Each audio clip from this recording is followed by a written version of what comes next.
You know, it's written in the good book that whatsoever a man soweth, that shall he also reap. Well, you know, Emerson said that was the law of laws, and he said if that law didn't exist, we should invent it. I'm Bob Proctor, and I want to talk to you about the law of compensation. I first learned the law of compensation from Earl Nightingale. Earl Nightingale explained it probably better than anywhere I've ever read it. Now, I've read Emerson's essay on compensation, and we, of course, have the law of compensation here in this Working with the Law series. But the law of compensation is a law that we must understand. And we must understand it if we're going to apply it. And when we do apply it, we're going to find that the universe is very friendly towards us. The law of compensation is based on 3 steps. The amount of money or good you receive is going to be in direct ratio to the need for what you do, your ability to do it, and the difficulty there is in replacing you. I want you to think about that for a moment. The amount of money or the good you receive in life is going to be based on just 3 points. The need for what you do, your ability to do it, and the difficulty there will be in replacing you. You see, I quickly learned that there is a phenomenal need for what we do in our business. People are confused. People do not understand the laws. People are watching to what's going on in the world. We're dealing in a very fast-changing world. The world's not getting bigger, the world's getting smaller. We're dealing in a world market today. You're only just a touch of a button away from anywhere in the world. We can look and watch what's going on the opposite side of the world on a television set that's strapped to our wrist the size of a watch. Hit a button today and we send a message to 1 million people all at once, and they get it wherever they are with email. Think of how the world has changed. It's changing so dramatically. And you know what it's looking for? It's looking for effective people. That's right. Everybody wants someone to serve them. Now think, is there a need for what you do? I would suggest there probably is. There's probably a great need for what you do. And you didn't even have to do anything to create that need. It's there. The second step is your ability to fill that need. How good are you at doing what you do? That's so important we understand that. Most people just do enough to get by. It's been often said that most people work just diligently enough so they don't get fired, and the company pays them just enough so they won't quit. It doesn't work. It doesn't work. It's in violation of the law of compensation. See, the second step, your ability to do it, is going to take care of the third step if you do the second step right. The difficulty there is in replacing you. When you become so effective at what you do, you're very difficult to replace. That's when your stock goes up. You will find that there will be people waiting in the wings to hire you, to pay you to go and work for them. When you perform your task to the very best of your ability, or when you are through your work and you do it well, you infallibly bring out the best there is in you. Now, you see, I learned a long time ago that if I make up my mind, I'm going to learn how to communicate this more effectively all the time, then my income is going to keep going up. My customers are going to keep coming. Now, we have people come to us from all over the world. That is not an accident. That is by design, and it's by law. Now, you might ask where you live. I live in Toronto, in Canada. Now, my office is in Phoenix, but I have other offices around the world, and I work with people all over the world. But how did you and I come together? I'm going to suggest that you and I came together because I made a decision many years ago that I was never going to stop attempting to improve the service I render. And hopefully, I would attract people like you into my life because I was giving the very best I've got and always trying to do it better. See, every day I study. I study every day.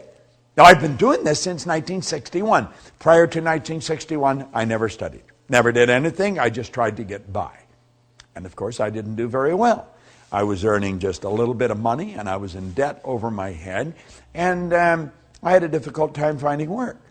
Today, I don't have a difficult time finding work. I have a difficult time hiding from it periodically, but we work all over the world. Why? Well, 3 steps, law of compensation. The need for what you do, your ability to do it, and the difficulty there is in replacing you. Now, if you make up your mind and understand that you have infinite potential, no one knows what you're capable of doing. The most erudite scientist alive will not even guess at what you're capable of doing. As far as energy is concerned, we've studied this many ways. You've got about 11 million kilowatt hours per pound potential energy locked up in the electrons in the atoms of your body. Your brain is an electronic switching station that boggles the mind of the wisest. Your central nervous system is the most phenomenal electrical system in the entire universe. It would make a supercomputer look like a toy. Do you know that the blood circulates through hundreds of miles of passageway every 33 seconds, just like that? It carries all the food in, all the garbage out in one sweeping change. Have you ever stopped and thought about the power that you represent? You've got all these mental faculties. You can tap into an infinite source of supply. Listen, when we talk about you, we're talking about something that is awesome. The highest form of creation on the planet. That's what you and I are.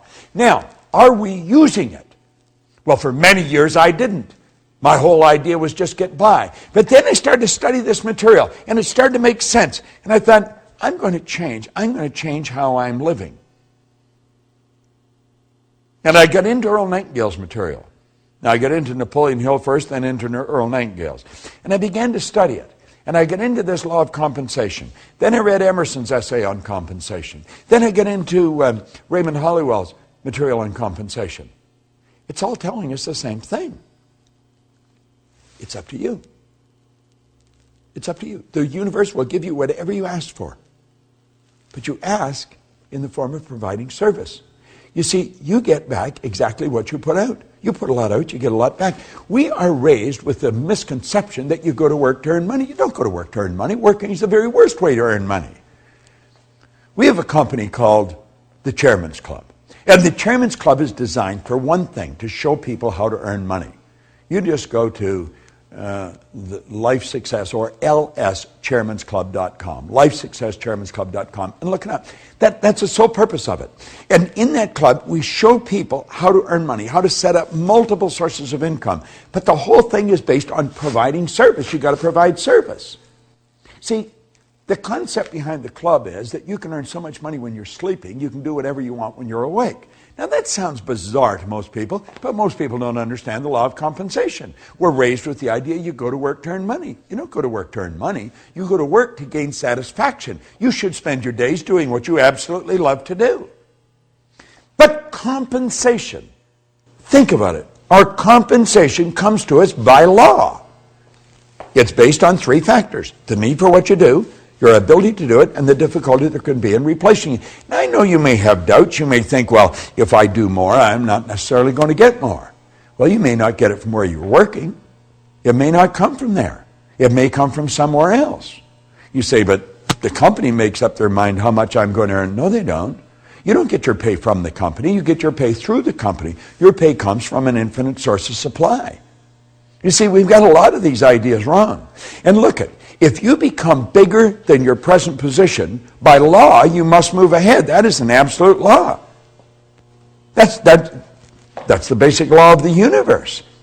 When something becomes bigger than the position that it's in, it moves on to the next space. And if your company is not going to give you more, there's going to be a dozen companies waiting in the wings for you to come along and help. The law of compensation is probably one of the most important laws. I would suggest that as you turn this set off and you stop watching this particular video, ask yourself, how good am I at what I'm doing? Could I get better at it? Could I get a lot better at it? How can I get better at it? Understand this. You've got the potential. You've got more power than you will ever hope to utilize. Are you applying it? Who does a better job at what you do than you do? Are you studying those people? Study their lives. Find out what they do. Do what they do. Read the books they read. The more you study this material, the better you're going to get at what you do. But always remember, The law of compensation is based on 3 points: the need for what you do, your ability to do it, and the difficulty there is in replacing you. And as you go through all the material in these laws, and you study the law of compensation, get the material, get the physical material and study it. It's all there. You're going to find that all the way through all this material, those 3 steps keep coming up. The law of compensation is based on what you do. Put the energy out there. Put the effort out. Get better at what you're doing. Say, I am going to get better every day at what I'm doing. And your whole world will improve. This is Bob Proctor. Thank you.